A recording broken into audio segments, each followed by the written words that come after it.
العالمين والعاقبة للمتقين والصلاة والسلام على رسوله الكريم أما بعد فقد قال الله تعالى في كلامه المجيد والقرآن الحميد أعوذ بالله من الشيطان الرجيم بسم الله الرحمن الرحيم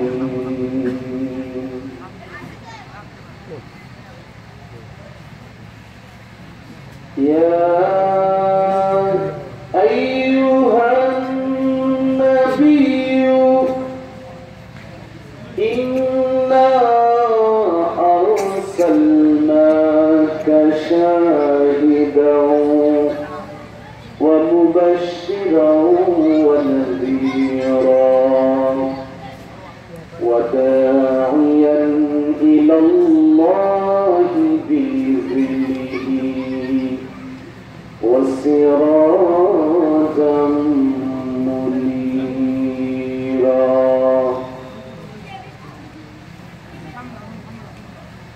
وبشر المؤمنين بأن لهم من الله فضلا كبيرا قال الله تعالى في شان حبيبه ورسوله تعظيما له وتوقيرا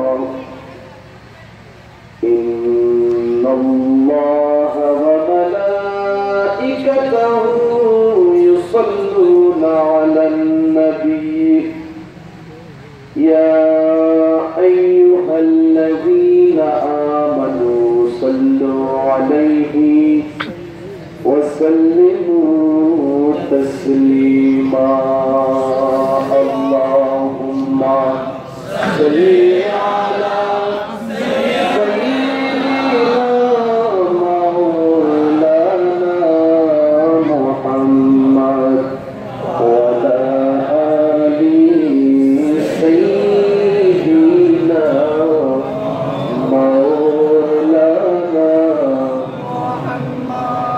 بلغ العلا بكماله كشف الدجى بجماله حسنت جميع خصاله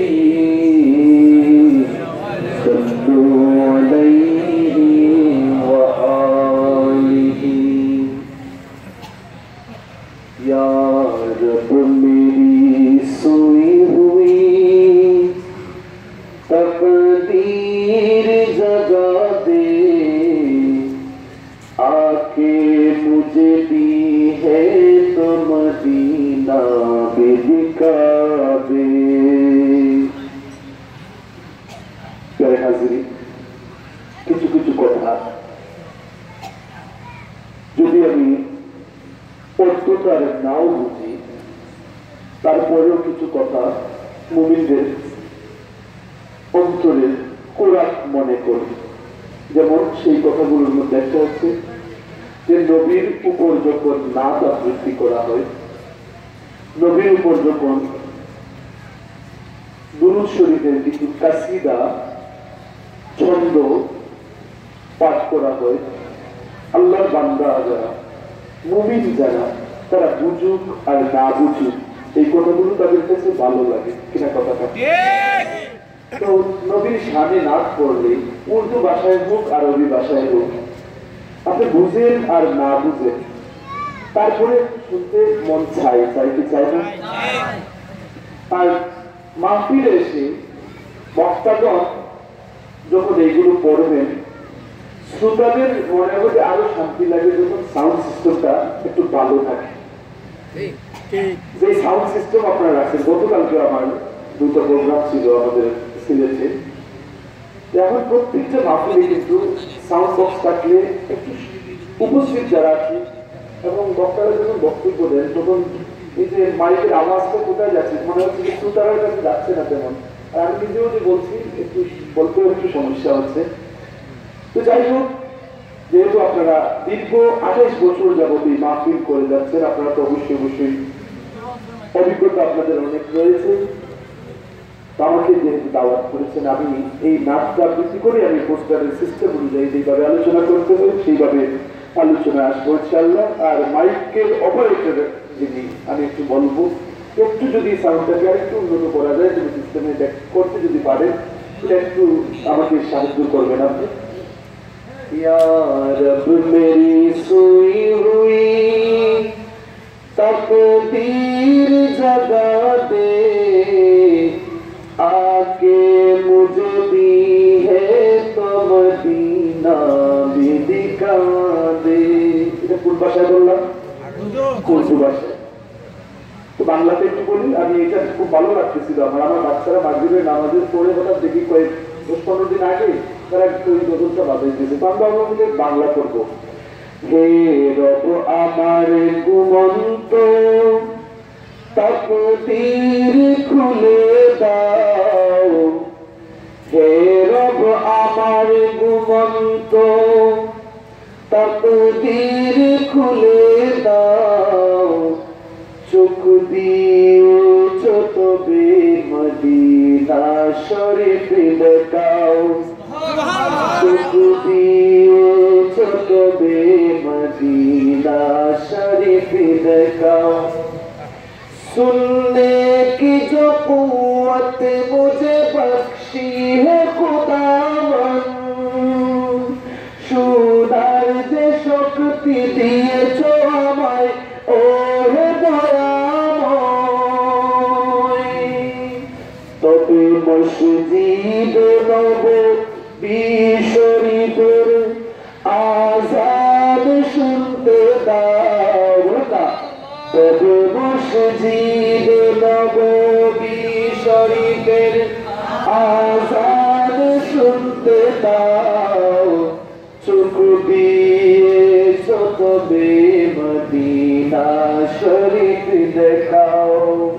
হে রব আমার ঘুমন্ত তাকদীর খুলে দাও, হে রব আমার ঘুমন্ত তাকদীর খুলে দাও, চোখ দিয়েছ তবে মদিনা শরীফ দেখাও।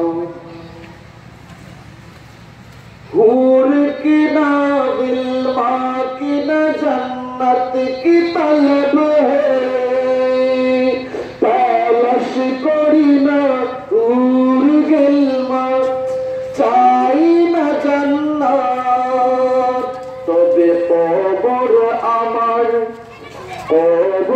আমার মদিনার গলিতে করে দাও, কবর আমার সরকারের গলিতে করে দাও, চোখ দিয়েছ তবে মদিনা শরীফ দেখাও। या रब मेरी सोई हुई तकदीर जगा दे, आके मुझे दी है तो मदीना भी दिखा दे, आके मुझे दी है तो मदीना भी दिखा दे। दक्षिण হরিণকাই তরুণ সমাজের উদ্যোগে পবিত্র ঈদে মিলাদুন নবী সাল্লাল্লাহু আলাইহি ওয়াসাল্লাম উদযাপন উপলক্ষে 28তম আজিমুশান নুরানি মিলাদ মাহফিল এর সম্মানিত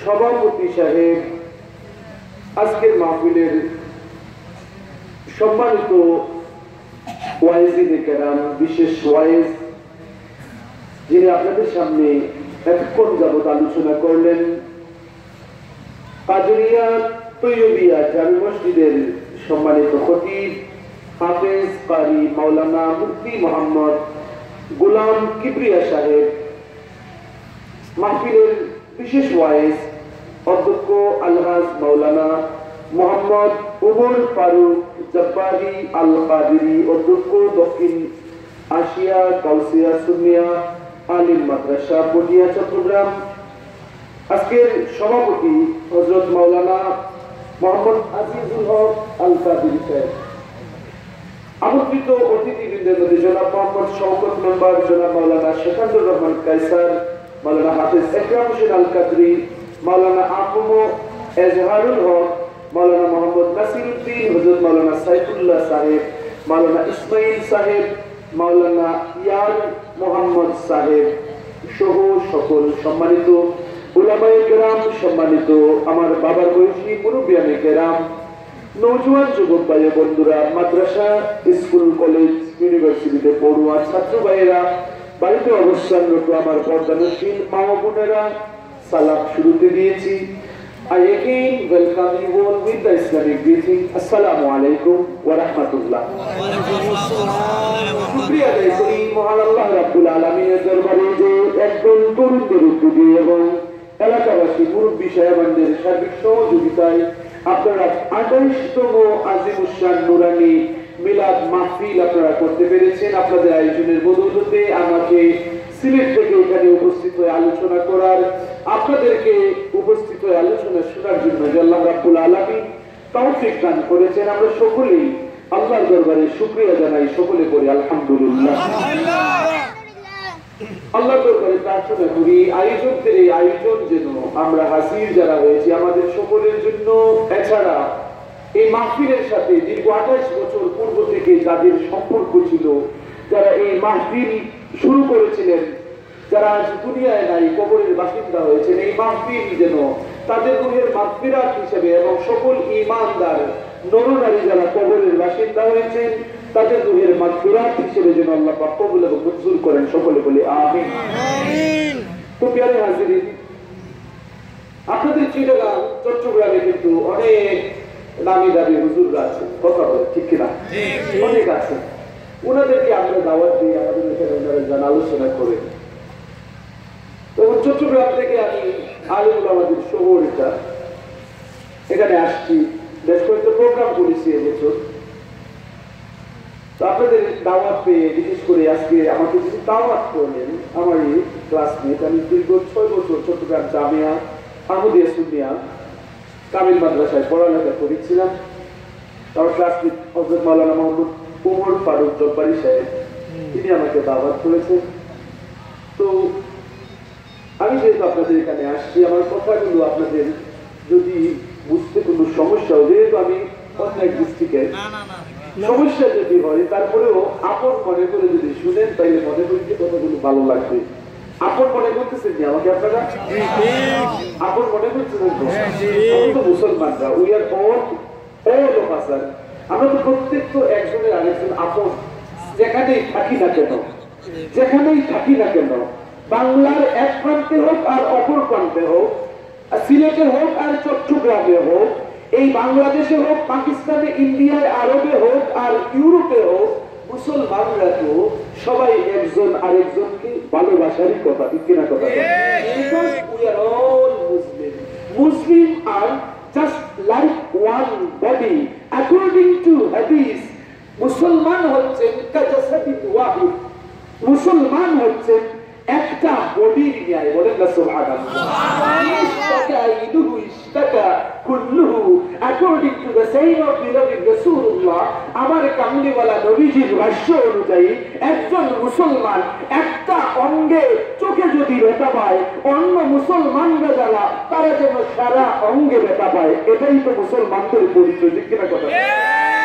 আমি যদিও সিলেট থেকে আসছি, আপনারা চট্টগ্রামের মানুষ, আমরা একটা কিন্তু মিল আছে, এখানেও আল্লাহর ওলিরা অনেক আছেন, সিলেটেও আল্লাহর অনেক আউলিয়া কেরাম আছেন, ঠিক কিনা কথা?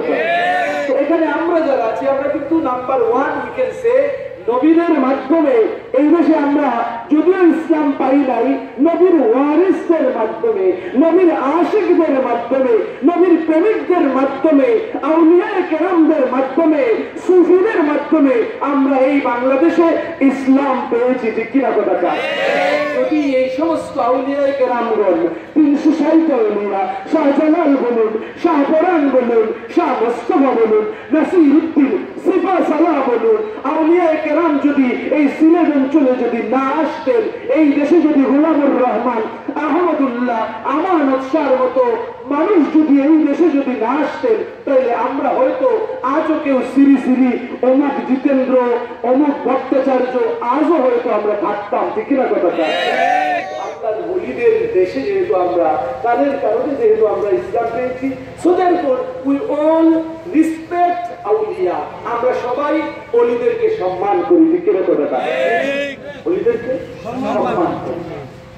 তো কেন আছে আমি আপনারা এবং আমরা সিলেটি চট্টগ্রামী মুসলমান হিসেবে তো একে অপরের প্রতি টান আছে।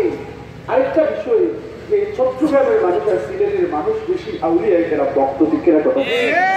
মাঝে মধ্যে যখন মাজারে যখন যাই তখন চট্টগ্রামের মানুষ মাঝে মধ্যে না প্রায় দেখা যায় একজন মানুষ চট্টগ্রাম থেকে গেছে, তারা ওখানে জিয়ারত করতে আছে। তখন কথাবার্তা হয়, যতটুকু পারা যায় আদর আপ্যায়ন করার চেষ্টা করি, পরিচিত হোক আর না হোক। যখন বলে যে চিটাগাং থেকে আসছে তারা, তখন কিন্তু মনের মধ্যে একটা খেয়াল আসে, চট্টগ্রাম তো অলিদের মানুষ। আর আরেকটা খেয়াল আমার আসে, কেন যে আমি তো নিজে চট্টগ্রাম 6 বছর ছিলাম, সেই আরেকটু টান আমার পয়দা হয়। তো কেরে আসেনি আপন মানুষদের কথা যদি কথাবার্তা যদি সুন্দর না হয়, তারপরেও কাউকে কেউ আপন বানিয়ে নিলে, ওই আপন যখন বানিয়ে ফেলেন ওই কথাগুলো ঠিকই ভালো লাগে। ঠিক কিনা কথা?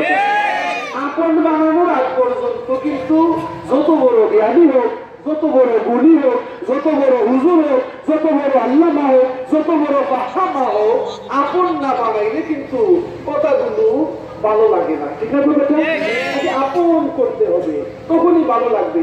আপনি মনে করে একটা সিএনজি কিনতে গেছেন, সিএনজি কেনার পূর্বে যখন একজন বলে যে এই সিএনজি কিনো না, ওয়ালটন থেকে না আরেকটা শোরুম থেকে আনো, এইটা এই দোষ হতে পারে।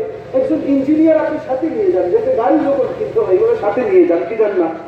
ইঞ্জিনিয়ার ভালো বুঝবে। তো ইঞ্জিনিয়ার যখন পরামর্শ আপনাকে দেয়, এই পরামর্শ আপনি নেওয়ার চেষ্টা করেন। পরামর্শ নিতে নিতে অনেক কথাবার্তা ইঞ্জিনিয়ার বলে, বা যে গাড়ির ব্যাপারে ভালো বুঝে সে অনেক কথা বলে, আপনি তার কথা কানে জায়গা দেন, আবার চিন্তা করেন, আবার আপনি প্রয়োজনে তার কথায় একমত পোষণ করে এটা কিনা বাদ দেন। সর্বশেষ যখন 5 লাখ অথবা 10 লাখ অথবা 20 লাখ টাকা দিয়ে যখন আপনি একটা গাড়ি কিনে ফেলেন, এই গাড়ি যখন আপনার হয়ে যায়, এই হুন্ডা যখন আপনার হয়ে যায়, তখন কিন্তু এই আপনার হুন্ডাকে আপন যখন বানিয়ে নিলেন, তখন কিন্তু যে যাই বলুক না কেন, কেউ যদি বলে এটা তেল বেশি খাইবে, কেউ যদি বলে ইঞ্জিনের পাওয়ার বেশি না, তখন কিন্তু এই কথাগুলো শুনতে আর ভালো লাগে না। ঠিক না কথাটা?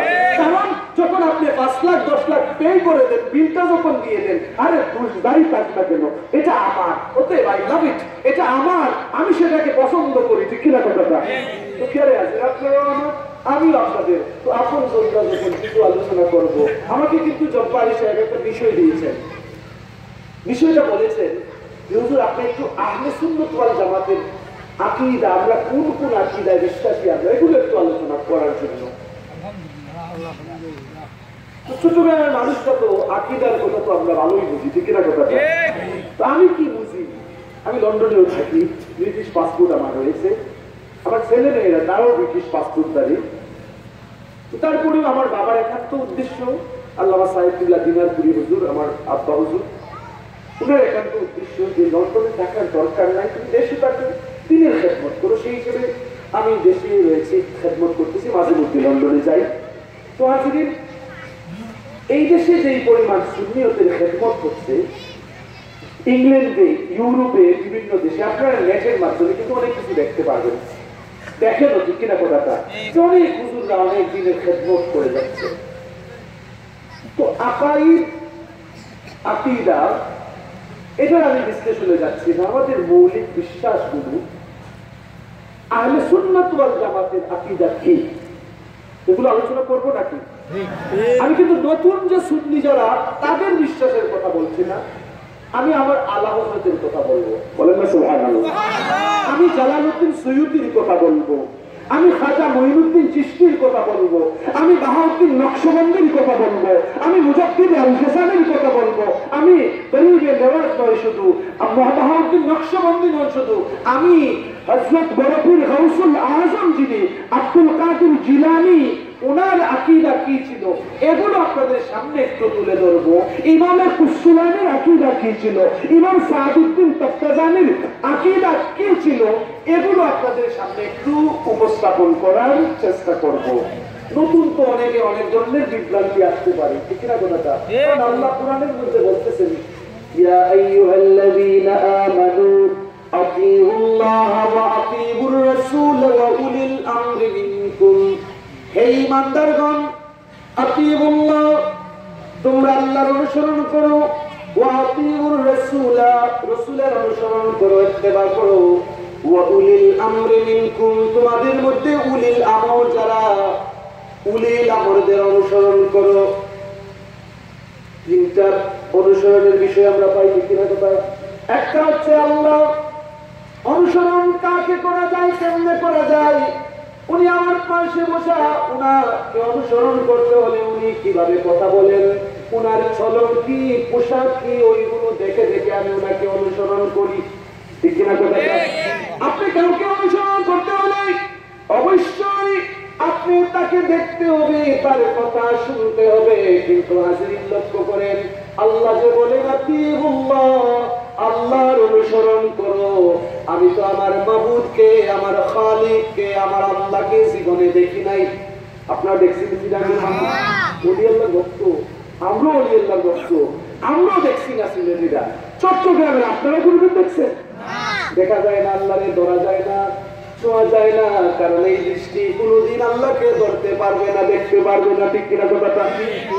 হাজির আল্লাহ যে বলে আতিউল্লাহ, আল্লাহ অনুসরণ করো। মোল্লার অনুসরণ হয়তো আমি করতে পারলাম, ডাক্তারের অনুসরণ করতে পারলাম, কোন সাধারণ মানুষের অনুসরণ করতে পারলাম, কেউ হয়তো বিভিন্ন নেতার অনুসরণ করবে, মার্কস লেনিনের অনুসরণ করুক, যে যেই নেতার অনুসরণ করুক না কেন, আল্লাহ বলছেন আতিউল্লাহ, আল্লাহর অনুসরণ করো। How can I see Allah? I can't see Allah. If I can't see Allah, how can I follow Allah? আল্লাহকে অনুসরণ করব কেমনে যদি না দেখি? তাইলে মনে করেন যে এটা আমি পারলাম না। দ্বিতীয় আল্লাহ বলেন ওয়া আতিউর রাসূল, রাসূলের অনুসরণ করো। কি বলছেন? রাসূলের অনুসরণ করো।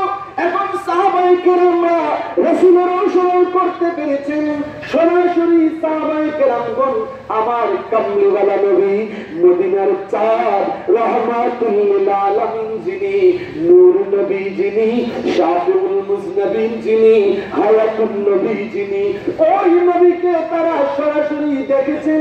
আমার নবীর কথা কিভাবে বলেছেন, ওই কথার ধরন তারা শেখার চেষ্টা করেছেন। কথা বলেন ঠিক কিনা? শুনে শুনে দেখে দেখে আমার নবীর চলার ধরন কি ছিল, গতিটা কি ছিল, সব কিছু অবলোকন করে তারা চেষ্টা করেছেন অনুসরণ করার।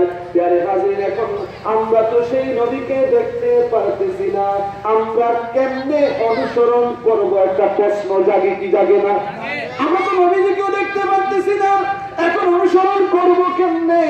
এবার আল্লাহ 3 নম্বরে যায় বলেন ওয়া উলিল আমরি মিনকুম, ওয়া উলিল আমরি মিনকুম। উলিল আমর দ্বারা তাদেরকে বোঝানো হয়েছে, মনে করেন খায়রুল কুরুনে যারা ছিলেন সাহাবায়ে কেরাম উলিল আমর, মনে করেন তাবিঈনদের যুগের মধ্যে যারা ছিলেন তারা উলিল আমর, তবে তাবিঈন যারা উলিল আমর। এরপর আইম্মায়ে মুজতাহিদিন, সালফে সালেহিন, সিহাসিত্তার প্রণেতারা ওই হাদিস প্রণেতাগণের কথা বলেন, আউলিয়ায়ে কেরামদের কথা বলেন। যুগে যুগে বর্তমান যুগের মধ্যে যত ধরনের সুন্নি মতাদর্শের জ্ঞানী গুণী বড় বড় মুহাদ্দিস, পরহেজগার, আল্লাহওয়ালা, কোরআন হাদিস বুঝলে বলা আলিম রয়েছেন, তাদেরকে উলিল আমর দ্বারা ইন্ডিকেট করা হচ্ছে, ঠিক কিনা কথাটা? উলিল আমর যুগে যুগে থাকবেন, উলিল আমরদেরকে অনুসরণ করার কথা বলছেন। হাজিরিন, এখন প্রশ্ন হচ্ছে উলিল আমরের মধ্যেও তো মাঝে মাঝে দ্বন্দ্ব বেজে যায়, ঠিক কিনা কথাটা? উলিল আমর যারা, জ্ঞানী গুণী যারা, এখনের যুগের যত আলিম ওলামা রয়েছেন, আমরা সুন্নি জামাতের মধ্যেও দেখা যায় অনেক সময় মাঝে মধ্যে তর্ক বা বিষয় নিয়ে সমস্যা বেজে যায়, ঠিক কিনা কথাটা? এখন বিষয় নিয়ে সমস্যা যখন বাজে তখন ওই হুজুরকে মন্দ বলে, আবার ওই হুজুরকে মন্দ বলে, ঠিক কিনা কথাটা? শুধু তাই নয়, সুন্নি জামাতের কথা বলছি না, মুসলমান একটা গোত্র, একটা জাতি, ওই মুসলমানদের মধ্যে তো বিভিন্ন দল ফিরকা রয়েছে, বিভিন্ন ইজম রয়েছে, বিভিন্ন মতবাদ রয়েছে। এখন তাদের সাথে আমাদের মতবাদের মিল নাই, আমাদের সাথে তাদের মিল নাই। হাজিরিন, লক্ষ্য করেন, এখন দ্বন্দ্ব যখন চলে আসে, আল্লাহ রাব্বুল আলামিন কি বলেন? আল্লাহ প্রথম নাম্বার 3টা কথা বলেছেন অনুসরণের জন্য। আল্লাহকে দেখা যায় না, অনুসরণ করা যায় না। এখন আল্লাহর অনুসরণ মূলত কি? যে আল্লাহই বলতে চান যে আমাকে দেখতে পারবা না, আমাকে ধরতে পারবা না, চলতে পারবা না, যদি আমার অনুসরণ করতে হয় বা করতে চাও তাহলে শুনো, যারা নবীর অনুসরণ করবে সেটাই আমি আল্লাহর অনুসরণ হয়ে যাইবে। বড় করে বলুন সুবহানাল্লাহ। এই জন্যই তো আমার আল্লাহ কোরআনের মধ্যে অন্য জায়গায় বলে দিয়েছেন যে তোমরা ভাবতে পারো যে আমার অনুসরণ করবা, কেমনে করবা? আমার তো দেখতে পারবা না, আমার কথা তো তোমরা শুনতে পারবা না, তাইলে আমার নবীর অনুসরণ যেটা, নবীর ইতাআত যেটা, সেটাই যেন আমি আল্লাহর অনুসরণ। বড় করে বলুন সুবহানাল্লাহ।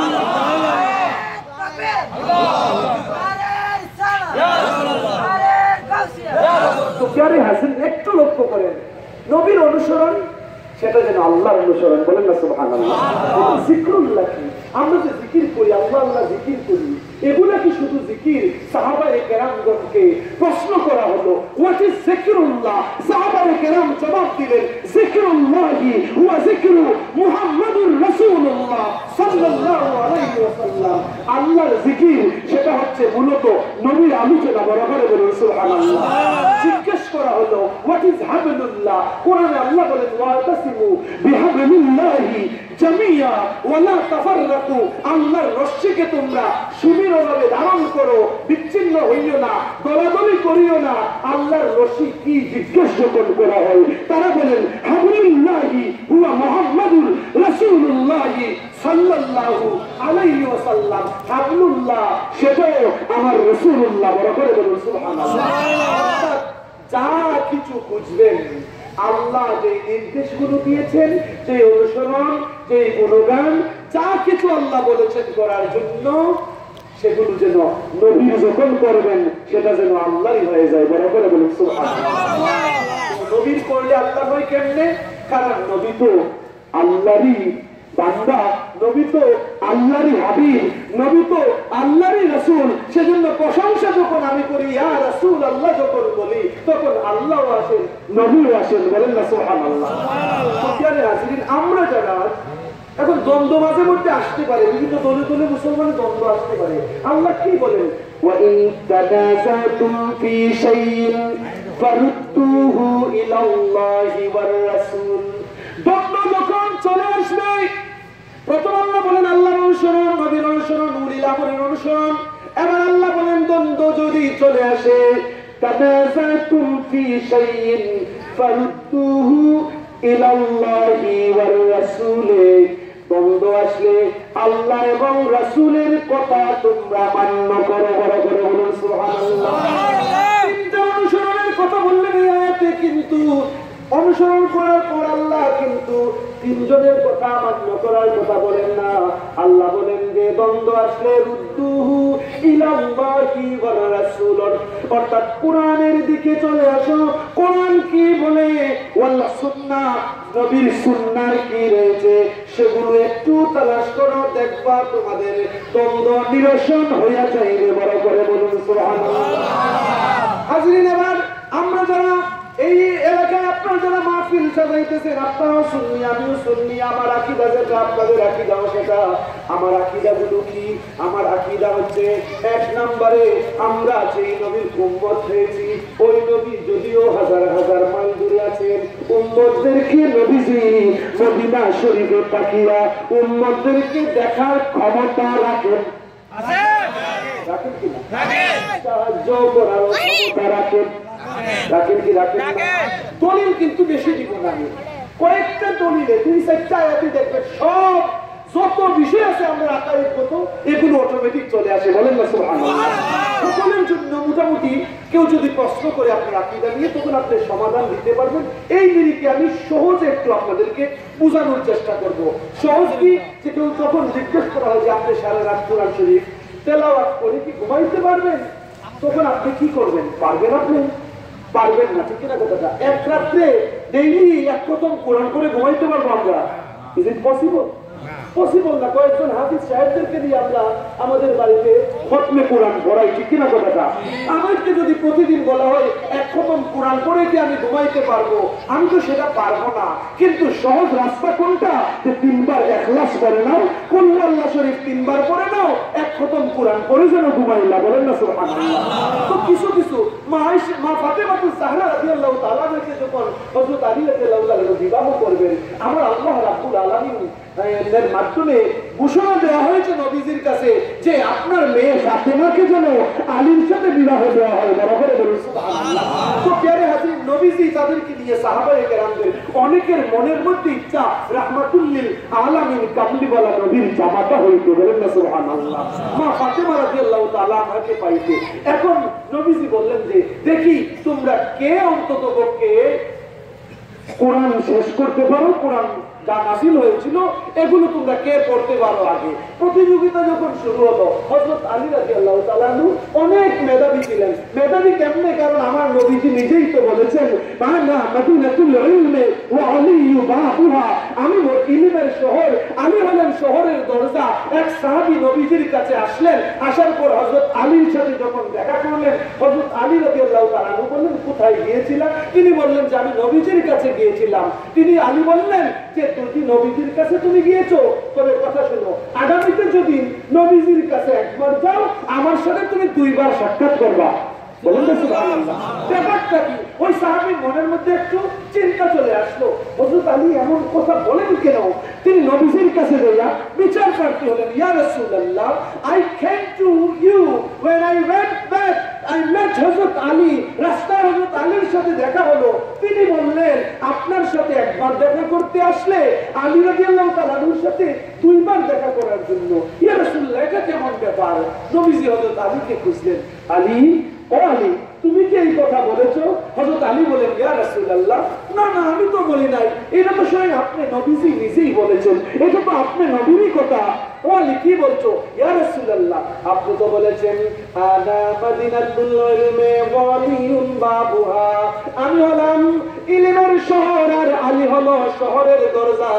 ওগো রাহমাতুল লিল আলামিন, ওগো কামলিওয়ালা নবী, ইয়া রাসূলুল্লাহ, শহরে যদি কেউ আসে, শহরে তো একবার আসলো, কিন্তু যেই দরজা দিয়ে আসবে আসার সময় একবার সাক্ষাৎ করবে, যাওয়ার সময় তো আরেকবার সাক্ষাৎ করবে। বড় করে বলুন সুবহানাল্লাহ। হাজরিন লক্ষ্য করে নয়, আলী রাদিয়াল্লাহু তাআলা শর্টকাট রাস্তা ধরলেন। সাহাবায়ে কেরামগণ যে আয়াতগুলো নাযিল হয়েছিল সেগুলো তেলাওয়াত করতেছেন, আর হযরত আলী রাদিয়াল্লাহু তাআলা সূরা ইখলাস 3 বার পড়ে বলতেছেন, ইয়া রাসূলুল্লাহ, আমার খতম করা শেষ হয়ে গেছে। আমার নবীজি বলেন, কেমনে খতম করলা? হযরত আলী রাদিয়াল্লাহু তাআলা বলেন, ইয়া রাসূলুল্লাহ, আপনি না বলেছেন কেউ যদি 3 বার সূরা ইখলাস পড়ে ঘুমাইতে পারে, সূরা ইখলাস আদায় করতে পারে, সে যেন কুরআনুল কারীমের খতম আদায় করে নিল। বড় করে বলুন সুবহানাল্লাহ। তো আমি শর্ট একটা রুট যে 2টা আয়াত মোটামুটি আপনারা জানলেই আকীদার সকল বিষয়। তো আমি যে আকীদার কথা বলবো, আমার আকীদা হচ্ছে মদিনার নবী শুধু দেখেন না, সাহায্য করতে পারেন। বলেন না সুবহানাল্লাহ। এটা কি আমার আকীদা নাকি আল্লাহ হযরতের শুধু আকীদা, নাকি আরো যে 800-900 বছর আগের সাহাবুদ্দিন তাস্তাজানির মতো ব্যক্তিত্ব, আকাইদে নসবওয়ালা যিনি যিনি, ওনার আকীদা কি? উনি ওই উনার যুগের মধ্যে সবচেয়ে ড্যামেজ একজন ছাত্র ছিলেন। He was very weak in his study. ওনার যুগের মধ্যে সাদউদ্দিন তাফতাজানি রাহমাতুল্লাহ আলাইহি সবচেয়ে দুর্বল মেধার একজন ছাত্র ছিলেন। উস্তাদের নাম হচ্ছে, ওনার উস্তাদের নাম হচ্ছে হযরতে কুতুবউদ্দিন রহমতুল্লাহ আলাইহি। এই কুতুবউদ্দিন রহমতুল্লাহ আলাইহি ক্লাসের মধ্যে সাদউদ্দিনকে যখন দেখতেন তখন বলতেন, তুমি তো একেবারে একেবারে আম্মক, একেবারে দুর্বল, একেবারে গাদা। তো এই ধরনের কথা শুনলে মাঝে মধ্যে ছাত্ররা সব ছাত্ররা কি একটাকে ভাইয়েরা বন্ধুরা বাবারা একটাকে একটাকে না, মাঝে মধ্যে কিছু ছাত্র এমন হয়, ছাত্ররা যখন ক্লাসে হুজুররা যখন পড়ান তখন ছাত্রদেরকে যখন দেখেন যে একটা কথাও বলে না, তখন হুজুর নিজে যায় এই মন চাই হুজুরের এই ছাত্রকে একটু জিজ্ঞাসাবাদ করতে, ঠিক কিনা কথাটা। তখন মাঝে মধ্যে হুজুররা যখন ওই ছাত্র ড্যামেজ গাদা ছাত্রের কাছে যান, তখন যখন কথা বলেন তখন দেখা যায় ওই ছাত্র যখন কথা বলে তখন হুজুররা কথাবার্তা শুনে মনে করেন যে এই ছাত্র বেশি প্রশ্ন না করলেই ভালো হয়, ঠিক কিনা কথাটা। কারণ এমন মাঝে মধ্যে কথাবার্তা বলে, যেমন ইমাম ইউসুফ রহমতুল্লাহ আলাইহি এমন কেমন ছাত্র ছিল উনার। ইমাম ইউসুফ রহমতুল্লাহ আলাইহি ইমাম হাসান আবু হানিফার ছাত্র যিনি, ইউসুফ রহমতুল্লাহ আলাইহির ছাত্র যারা ছিল, তিনি একেবারে আলিফ বা থেকে একেবারে কামিলের যে হাদিসগুলো পড়ানো হয় মনে করেন এই জাতীয় কিতাবগুলো এই ছাত্রদেরকে পড়াইতেন, বরাবরে বলেন সুবহানাল্লাহ। অর্থাৎ শুরু থেকে শেষ পর্যন্ত এগুলো ভালো করে পড়ানোর চেষ্টা করতেন। এক ছাত্র ওনার ক্লাসের মধ্যে কথাবার্তা বলতো না, তো হুজুর একদিন মাথা হাতাইয়া বলতেছেন যে বাবা দেখো তুমি তো প্রতিদিন ক্লাসে আসো, কথাবার্তা বলো না, একেবারে নীরব থাকো, তবে মাঝে মধ্যে কিছু প্রশ্ন করিও বাবা। তো হুজুররা স্যারেরা এইভাবে ছাত্রদেরকে বলে কি বলে না, এখানে মাস্টার সাহেবরা নাই আপনারা, ছাত্ররা তো এভাবে মাস্টার সাহেবরা জিজ্ঞেস করেন, হুজুররা জিজ্ঞেস করেন। তখন হুজুর যখন বললেন এই ছাত্রকে, ছাত্র বলল আচ্ছা হুজুর কালকে থেকে আমি প্রশ্ন করবো। তো হুজুর মাসলা পড়াইতেছেন, আগামীকালকে মাসালা পড়াইতেছেন। কিসের মাসালা? যে ইফতার কখন করা হবে। এখন তো আমরা মুয়াজ্জিন সাহেব আযান দিলেই মাইকের চতুর্দিক থেকে আযান হয়ে যায়, আমরা সহজে ইফতার করে নেই, ঠিক কিনা কথাটা। আর আযান হোক আর না হোক, মোবাইল আছে, ঘড়ি আছে, এই যুগের মধ্যে আমরা সহজে টাইম দেখে দেখে আমরা ইফতার করে নিতে পারি, ঠিক কিনা। তখন তো অবস্থাটা এমন ছিল না। তো কেরে ইমাম ইউসুফ বলতেছেন যে দেখো যখন সূর্য ডুববে তখন যেন মানুষ ইফতার যেন করে। এবার ছাত্র বলতেছে হুজুর আমি একটা প্রশ্ন করবো হুজুর। তো হুজুরও মনে মনে ঠিকই হয় এই ছাত্ররা কিছুদিন প্রশ্ন করে না, আজকে বুঝি দাঁড়াইছে প্রশ্ন করতে। এখন হুজুর বললেন যাচ্ছে বাবা প্রশ্ন করো। তো ছাত্র বলতেছে হুজুর কোন সময় যদি সূর্য না ডুবে, সূর্য যদি কখনো না ডুবে হুজুর ইফতার করবো খেলবে। এমন তো প্রশ্ন মাঝে মধ্যে করতে পারে, খালি কি পারে না। তো হুজুর ইমাম ইউসুফ রহমতুল্লাহ আলাইহি ভাবলেন যে আইরে এই বুঝি ওই ছাত্রটা একেবারে নীরব থাকে। এখন বললেন বাবা তোমারে বলছিলাম প্রশ্ন করার জন্য, আর প্রশ্ন করতে হবে না, এটা ব্যাকরণী প্রশ্ন না। এই প্রশ্নটা একেবারে ব্যাকরণ যারা হয় তারাই তো এই জাতীয় প্রশ্ন করবে, ঠিক কিনা কথাটা। আবার মাঝে মধ্যে যখন মানুষ কথাবার্তা বলে না তখন মোটামুটি তারা কিন্তু বোঝা যায় এই মানুষটা কেমন হবে, এই মানুষটা আটকলদার নাকি ব্যাকরণ, এটার পরিচয় কিন্তু তার কথাবার্তার মাধ্যমে, ঠিক কিনা কথাটা। নীরব যখন কেউ থাকে তখন কিন্তু বোঝা যায় না, মনে হচ্ছে এই মানুষটা হয়তো সচেতন, হয়তো চালাক, হয়তো জ্ঞানী। আপনার কথাবার্তার মাধ্যমে কিন্তু পরিচয় ফুটে উঠে যে আপনি কতটুকু চালাক, কতটুকু জ্ঞানী, কতটুকু ট্যালেন্ট, কতটুকু সমঝদার, সেটা বোঝা যায়, ঠিক কিনা কথাটা। বউ বিয়ে হয়েছে বুঝছেন, বিয়ে যখন হয়েছে তখন বউ শ্বশুর বাড়ি আইসা কথাবার্তা বলে না, স্বামীর বাড়ি এসে কথাবার্তা বলে না। শাশুড়ি মহব্বত করে বলতেছে মা গো দেখো তোমার তো আমি ছেলের বউ বানাই আনছি মা, তুমি কথাবার্তা যদি না বলো মা তাইলে কেমনে হবে। দেখো না আমার ছেলেরে বিয়ে করাইছি, এখন তুমি তো আজকে থেকে আমার মেয়েদের যেরকম এইরকম তো তুমিও আমার জন্য অমা কথাবার্তা বলো, এটা তোমার বাড়ি গো মা, এটা তুমি পরের বাড়ি মনে করিও না। এখন বউ বলতেছে মা গো মা আমি যে কথা বলতাম আমার আম্মা বলছে বেশি কথা না বলার জন্য। এবার শাশুড়ি বলতেছে দেখো আমার বিআইন সাহেব, বিআইন বলেননি আপনারা, আমার বিআইন এগুলা বুঝে না, তিনি তোমারে বলছে কথা বেশি না বলার জন্য, উনি বুঝে না বেশি। মাগো আমি আজকে থেকে তোমার মাও তোমার শাশুড়িও, তো তুমি আজকে আমার সাথে বেশি কথাবার্তা বললো, এটা তোমার মা মনে করে আমার সাথে কথা বললো, আর শর্মাইবা না। এইরকম শাশুড়ি যদি সকলের গড়ে থাকে তাইলে কিন্তু সমাজটা আরো ভালো হবে, ঠিক কিনা কথাটা? মাঝে মধ্যে কিন্তু শাশুড়িরা এমন করে যে মনে করে যে পুত্ররা যখন বিয়া করাইছে তখন এই ছেলেটা তো আজকে থেকে আমার থেকে দূরে চলে গেছে। চট্টগ্রামের এলাকায় জানি না, তো মাঝে মধ্যে বিভিন্ন জায়গায় অনেক সময় ধরনের হয়ে যায়, ঠিক কিনা কথাটা? তো শাশুড়ি তো সকলেই হবে। তো শাশুড়িরা যদি মনে করে যে প্রত্যেকে যে আমার মেয়ে যার বাড়িতে গিয়েছে, আমার ছেলেকে বিয়ে করে যায়, যে পুত্রবধূ আনলাম তাকে যদি তার সাথে যদি ভালো ব্যবহার করি, আমার মেয়ে যার বাড়িতে দিলাম হয়তো আমার মেয়ে তো অন্তত সেই বাড়িতে আর একটু ভালো ব্যবহার পাবে, ঠিক কিনা কথাটা? একটু আমরা চিন্তা করি না বিদায় এমন মাঝে মধ্যে সমস্যা বেড়ে যায়। তো শাশুড়িরা যারা, মুরব্বী মা বোনেরা যারা, আপনারা মাইন্ড করবেন না প্লিজ। এই শাশুড়ি যখন পুত্রবধূকে এই কথা বলতেছেন, এখন ওর মুখ খুলছে। মুখ খুলে কি বলতেছে জানে? মুখ খুলে বলতেছে, আম্মা আজকে ঠিক আছে, আজকে থেকে আপনার সাথে কথা বলবো। এখন শাশুড়িও খুব খুশি, আল্লাহ রে 3 দিন হয়েছে আমার বউ আসছে, কথাবার্তা বলে না, আজকে তো দেখা যায় মুখ খুলছে। এই লক্ষ্মী বউ মা আমার, এখন তো তুমি মুখ খুলছো, আচ্ছা বলো মা, কথাবার্তা আজকে থেকে তুমি আমার সাথে বলবা। একটু পরেই বউ বলতেছে, আম্মা একটা প্রশ্ন করি। শাশুড়িও কিন্তু খুব খুশি, হাই রে আমার পুত্রবধূ হয়তো লজ্জায় কথাবার্তা বলে নাই, এখন কথাবার্তা যেহেতু বলা শুরু করছে, এবার বলতেছে যে আম্মা একটা প্রশ্ন করি। হ্যাঁ মা বলো তো, কি বলবা? আম্মা আচ্ছা বলেন তো, আমার যদি স্বামী যদি মারা যায়, আমার স্বামী যদি মারা যায়, তাহলে কি আপনারা আমার এই বাড়িতে রাখবেন নাকি অন্য কোথাও বিয়ে দিবেন? আম্মা কত নম্বরের আপনারা চিন্তা করেন তো।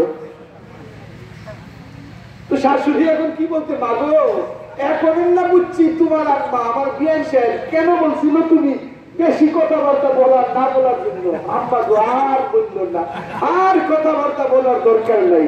তো কেন আসেনি মাঝে মধ্যে মানুষ যখন কথাবার্তা বলে তখন এই কথাবার্তায় ফুটে উঠতেছে how intelligent he is, what kind of educational background he has, তার শিক্ষাগত যোগ্যতাই বা কিরকম, কেমন পড়ালেখা করেছিল, সেগুলো মোটামুটি ফুটে উঠে, ঠিক কিনা কথাটা? তো আমি যার কথা বলছি, আমি যার আকীদা পোষণ করি, আল্লাহ প্রসঙ্গে তো আমাদের আকীদা হচ্ছে এই যে আল্লাহ রাব্বুল আলামিনের সাথে কোন সৃষ্টির কোন দিক দিয়ে তুলনা করা যাবে না। আল্লাহু আহাদ, কুল হুয়াল্লাহু আহাদ, আল্লাহুস সামাদ, লাম ইয়ালিদ ওয়া লাম ইউলাদ। আল্লাহ হচ্ছেন সেই সত্তা, যেই আল্লাহ রাব্বুল আলামিন সামাদ, যিনি আহাদ, যিনি যার থেকে কেউ জন্মগ্রহণ করে নাই, যিনি কারো কাছ থেকে জন্মগ্রহণ করেন নাই, যার সাথে কোনো শরীক নাই, না শরীক লাহু, যিনি যার সাথে কোনো ধরনের কোনো কিছুর উপমা চলে না, তিনি হচ্ছেন আল্লাহ, ঠিক না কথাটা? নবীজির কি আল্লাহর সাথে কোনো উপমা চলে? কোন নবী রাসূলদের চলে? কারো কোনো উপমা চলে? আল্লাহু আহাদ, আল্লাহ একক। যদি উপমা চলে যায় তাহলে একক আর থাকেন না, ঠিক কিনা কথাটা? আল্লাহু আহাদ, আল্লাহুস সামাদ, লাম ইয়ালিদ ওয়া লাম ইউলাদ। আর বাকি কুল্লু শাইইন ইয়ালিদ ওয়া লাম ইউলাদ নয়, বাকি কুল্লু শাইইন ইউলাদ ইয়ালিদ, বাকি যা কিছু আছে তার জন্ম আছে, তার থেকেও জন্ম আছে, ঠিক কিনা কথাটা? আর আল্লাহ হচ্ছেন আহাদ, যিনি লাম ইয়ালিদ ওয়া লাম ইউলাদ, আল্লাহ থেকে কিছু জন্ম নেয় নাই, আল্লাহও কি কারো থেকে জন্ম নেন নাই। আল্লাহর সাথে কোনো দিকে কারো কোনো দিকে কোনো ধরনের কোনো মিসাল দেওয়া যাবে না, সাদৃশ্য করা যাবে না, উপমা করা যাবে না। সেটা হচ্ছেন আপনি আমার আল্লাহ, ঠিক কিনা কথাটা? আল্লাহকে সকলের মালিক যিনি, খালিক যিনি। এখন আলোচনার বিষয় হচ্ছে নবী প্রসঙ্গে আমাদের কি আকীদা, রাহমাতুল আলামিন নিয়ে কি আকীদা। সাদউদ্দিন তাফতাজানী রাহমাতুল্লাহ আলাইহির কথা বলছিলাম। সাদউদ্দিন তাফতাজানী যুগের মধ্যে সবচেয়ে জ্ঞানের ছাত্র ছিলেন উস্তাদ কুতুবউদ্দিন রাহমাতুল্লাহ আলাইহি। ওই সাদউদ্দিন তাফতাজানীকে অন্য কোনো গাদার ছাত্র যখন দেখতেন তখন বলতেন ওই ছাত্রটা তো আমাদের সাদউদ্দিনের মতো। সাদউদ্দিন তাফতাজানী রাহমাতুল্লাহ আলাইহি অনেক চেষ্টা করতেন কোরআন হাদিস বোঝার জন্য, কিন্তু কি করবেন, মুখস্থ থাকতো না। পড়ার চেষ্টা করতেন, কিতাবগুলো খুলে খুলে তিনি ক্লাসের মধ্যে পড়ার চেষ্টা করতেন, বাড়িতে নিয়েও পড়ার চেষ্টা করতেন, কিন্তু মুখস্থ হয় না। কি করবেন? সাদউদ্দিন তাফতাজানী রাহমাতুল্লাহ আলাইহি রাতের বেলায় তিনি যখন একা একা সিদ্ধান্ত নিলেন, হাইরে কত চেষ্টা করি, হুজুর আমাকে আম্মক বলেন, ছাত্ররা আমাকে গাদা ছাত্র মনে করতেছে, সকলের কাছে আমি একেবারে দুর্বল, একেবারে গাদা, ওই মাদ্রাসার মধ্যে আমার মতো গাদা কোনো ছাত্র নাই। সাদউদ্দিন তাফতাজানির কিন্তু উদ্দেশ্য একটা, কোরআন হাদিস শিখবেন, বিরুদ্ধবাদীদের প্রশ্নের জবাব দিবেন, মুতাজিলাদের জবাব দিবেন, রাফিজিদের জিহাদির জবাব দিবেন, খারেজিদের জবাব দিবেন, শিয়াদের জবাব দিবেন, পদাকিরাই বিশ্বাসী যারা তাদের জবাব দিবেন। অতএব জবাব দিতে হলে কোরআন হাদিস ভালো মতো করে শিখতে হবে। সাদউদ্দিন তাফতাজানি সর্বশেষ সিদ্ধান্ত নিলেন যে রাতের বেলায় কিতাব খুলে খুলে গভীর রাত যখন হয়ে গেল, আল্লাহর দরবারে হাত উঠাইলেন, রব্বুল আলামিন আমি সাদউদ্দিন তোমার দরবারে ফরিয়াদ জানাচ্ছি, প্রতিটা দিন নিয়মিত পড়ার চেষ্টা করি, আমি শিখার চেষ্টা করি, কিন্তু পরের দিন আমার কিছুই মনে থাকে না গো মাওলা। ও আমার আল্লাহ রব্বুল আলামিন, ও আমার আল্লাহ, আপনি কি আমাকে কিছু দিতে পারেন না? আল্লাহ আমি আপনার দরবারে হাত উঠাইয়া মুনাজাত করছি, আমি সাদউদ্দিনকে আপনি আপনার পক্ষ থেকে ইলম দান করেন, যেন আমি ওই ইলমগুলা পেয়ে আপনার হাবিবের এবং আপনি মাবুদের বিরুদ্ধচারণ যারা করে তাদের প্রতিবাদ করতে পারি, টিপ্পণীর মাধ্যমে তাদের জবাব দিতে পারি। আল্লাহ আমাকে সেই জ্ঞান দান করেন। সাদউদ্দিন তাফতাজানি রহমাতুল্লাহ আলাইহি পড়ার চেষ্টা করেন, প্রতিদিন ক্লাসে যান, ক্লাস থেকে বাড়িতে আসেন, পড়ার চেষ্টা করেন, রাতের বেলায় পড়তে বসেন, কিন্তু কিছুই মুখস্থ থাকে না। সাদউদ্দিন তাফতাজানি হয়রান হয়ে পেরেশান হয়ে সর্বশেষ যখন আল্লাহর দরবারে এভাবে কান্নাকাটি করতেছেন, সাদউদ্দিন তাফতাজানি রাহমাতুল্লাহ আলাইহি এবার কি করবেন? হাজিরিন লক্ষ্য করুন, ওজোর নয়নে ক্রন্দন শুরু করে দিলেন, ও আল্লাহ তুমি কি আমাকে এই তোমার পক্ষ থেকে ইলম দান করবা না? আল্লাহ আমাকে কি তুমি এই যুগের মধ্যে শ্রেষ্ঠ একজন আলিম বানাইবা না? বিরুদ্ধবাদীদের বাতিল ফিরকাদের জবাব দেওয়ার ক্ষমতা কি তুমি আমাকে দিবা না? আল্লাহ আমাকে তুমি ইচ্ছে করলেই তো দিতে পারো। এভাবে যখন কান্নাকাটি করতেছেন, সাদউদ্দিন তাফতাজানি হঠাৎ রাত গভীর হয়ে গেল, দরজায় যেন কে সে টক টক করে নক করলো। সাদউদ্দিন তাফতাজানি ঘরের ভিতর থেকে জবাব দিলেন, কে বাহির থেকে শব্দ করছো? কে তুমি? বাহিরে যিনি নক করলেন আওয়াজ দিতেছেন যে সাদউদ্দিন একটু বাহিরে চলে আসো। সাদউদ্দিন তাফতাজানি বলেন, না না আমি বাহিরে যেতে পারবো না। Saaduddin তাফতাজানি said no, I cannot come outside. Allah has made me to study. আল্লাহ আমাকে শিখার জন্য বানিয়েছেন। I have to protect my Islam from বাতিলিজম। বিভিন্ন বাতিল ফিরকা থেকে আমি দ্বীনকে হেফাজত করতে হবে, আমি কোরআন হাদিস শিখতে হবে। রাতের বেলা কেন নক করছো?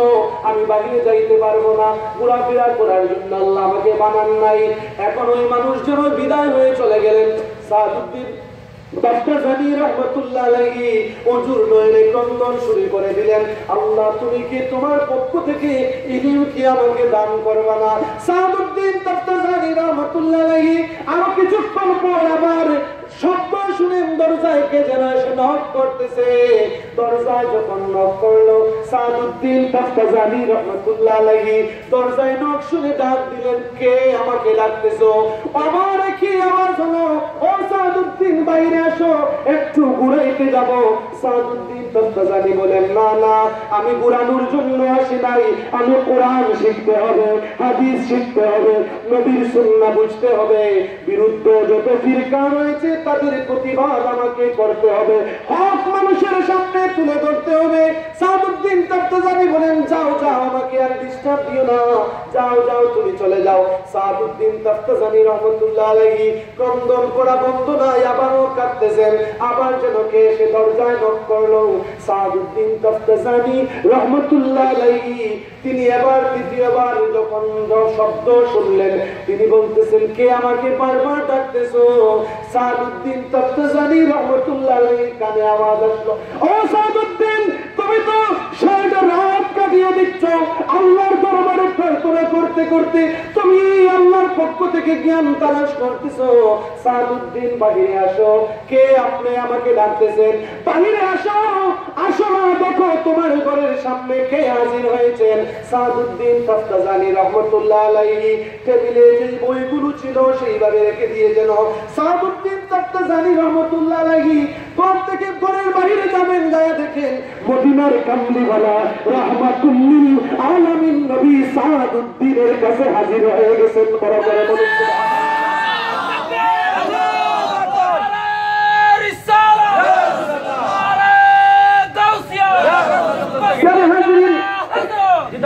বাংলাদেশ ইসলামী ছাত্র সেনা জিন্দাবাদ। প্যারে হাজিরিন, লক্ষ্য করেন সাদউদ্দিন তাফতাজানি রাহমাতুল্লাহ আলাইহি যখন মদিনার কামলিওয়ালা নবীর দিদার যখন নসিব হয়ে গেল, সাদউদ্দিনকে আমার নবীজি বলেন, ও সাদউদ্দিন সারা রাত তুমি ক্রন্দন করতেছো, তোমার তন্দ্রাভাব চলে আসে। ও সাদউদ্দিন তুমি কাঁদতেই আছো, কাঁদতেই আছো। ও সাদউদ্দিন তুমি তো আল্লাহর কাছে ফরিয়াদ করেছো, তুমি জ্ঞানী হবে, কোরআন হাদিসের খেদমত করবা। ও সাদউদ্দিন তুমি কি আলিম হবে না? তুমি কি মুহাদ্দিস হবে না? তুমি কি যুগের মধ্যে শ্রেষ্ঠ একজন জ্ঞানী হবে না? ও সাদউদ্দিন তোমার মুখ খুলো। আয় সাদউদ্দিন তেরা মুখ খুল, মুখ খুল, তোমার মুখ খুলো, মুখ খুলো। সাদউদ্দিন তাফতাজানি রাহমাতুল্লাহ আলাইহি মুখ খুললেন। আমার মদিনার কামলিওয়ালা নবী ওই মুখের মধ্যে যেন তিনবার যেন থুথু মুবারক যখন ডাললেন। সাদউদ্দিন তাফতাজানি এবার দেখেন নবীজি যেন দৃশ্য হয়ে গেছেন, আর দেখা যাচ্ছে না। সাদউদ্দিন তাফতাজানি রহমাতুল্লাহ আলাইহি পরের দিন একই মাদ্রাসায় যখন আসলেন, একই উস্তাদের সামনে যখন ক্লাস করবেন, একই ক্লাস, একই বই পুস্তক, একই সহপাঠী বন্ধুরা, আগের সেই বন্ধুরা। এবার হুজুর যখন ছাত্রদের উদ্দেশ্য করে প্রশ্ন করতেছেন, সাদউদ্দিন তাফতাজানি রহমাতুল্লাহ আলাইহি তিনি তো প্রত্যেকটা প্রশ্নের জবাব যেন ঠাস করে যেন প্রত্যেকটা বিরুদ্ধবাদী যত প্রশ্নের সমাধান রয়েছে ওই প্রশ্নগুলোর জবাব সাদউদ্দিন তাফতাজানি রহমাতুল্লাহ আলাইহি ক্লাসের মধ্যে যখন দিয়ে দিচ্ছেন, হয়রান হয়ে গেলেন উস্তাদ কুতুবউদ্দিন। এবারে কি দেখতেছেন দৃশ্যটা কি? গতকালকের সাদউদ্দিনের কি অবস্থা ছিল, আজকের সাদউদ্দিনের নমুনাটা কি? এতদিন দাবির যাকে বলা হতো, সবচাইতে ডাল যাকে বলা হতো, সবচাইতে আম্মক এবং দাদা যাকে বলা হতো, এই সাদউদ্দিন আজকে কি হলো? উস্তাদ হয়রান হয়ে গেলেন, ছাত্ররাও হয়রান হয়ে গেল, সহপাঠী বন্ধুরাও হয়রান হয়ে গেলেন। কি যেন আরেকটা দৃশ্য যখন এই মাদ্রাসার ক্লাসরুমে দেখা যাচ্ছে, সবাই যেন তাজ্জুব, সবাই যেন আশ্চর্য। ব্যাপারটা কি? এই সাদউদ্দিন পাগল হয়ে গেল নাকি? এই সমস্ত জ্ঞান তার প্রত্যেকে আসতেছে সাদউদ্দিন তাফতাজানির এই দৃশ্য দেখে উস্তাদ কুতুবউদ্দিন রাজি, উস্তাদ কুতুবউদ্দিন তিনিও হয়রান হয়ে গেলেন। তিনি আবার সাদউদ্দিনকে বলেন, ও সাদউদ্দিন তোমার কি হয়েছে? তোমার কি হয়েছে আজকে? তোমার এই জ্ঞান কোথা থেকে আসতেছে? সাদউদ্দিন তাড়াতাড়ি বলো, তাড়াতাড়ি বলো, কেমনে তুমি এত কিছু জানলা? সাদউদ্দিন তাফতাজানি বলেন, ওগো আমার উস্তাদ, যদি জানতেই হয়, জানতেই যদি হয় কেমনে আমি পাইলাম? ওগো আমার উস্তাদ, এই কথা তো গোপন রহস্য ভরা কথা, অবশ্যই শুনতে হলে আলাদা আপনাকে আমি একা একা বলতে হবে, আমাকে আপনি একা একা আমার কাছ থেকে শুনতে হবে। উস্তাদ ছাত্রদেরকে ক্লাসে রেখে সাদউদ্দিনের কাছে চলে এসে সাদউদ্দিন তাফতাজানিকে নিয়ে অন্যত্র আরেক জায়গায় গোপনে চলে গেলেন। এবার জিজ্ঞেস করলেন, ও সাদউদ্দিন তুমি তো কিছুই জানতে না, এত কিছু শিখলে কেমনে? আগে বলো তুমি কেমনে এত বড় জ্ঞানী হলে? সাদউদ্দিন তাফতাজানি বলেন, ওগো আমার উস্তাদ জি, এক রাজ হে, ওগো আমার উস্তাদ জি, কাল রাত मैंने मेरा माबूद को पुकारा था, আমি আমার মাবুদকে আমি পুকারতেছিলাম, আল্লাহকে ডাকতেছিলাম।